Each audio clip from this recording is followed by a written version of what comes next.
So, ayun nga, good morning. Kumakain ako dito ng Mixo. Nami-miss ko na nga 'tong ice cream na 'to. Nasa tapat 'to ng Dream Capilla ko sa Pasay. Finally, nakasamba ako sa Dream Capilla ko. So, on my 30th, it's a kind of memorable kasi I'm with someone special at nakaka-inspire mag-travel. Nakaikot ako ng Makati and Quezon at nakarating ng INC Museum, ng templo, at nakita ko na 25 building, at marami pa ako nakita mga magagandang structures. Hindi na ako nakapunta sa National Museum but nakarating ako ng SM North.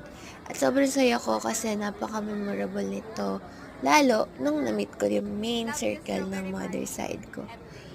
Sobrang nakaka-inspire na makasama sila, reunite. At nakakatuwa din kasi napaka-effort ng inspiration ko. So, ayun.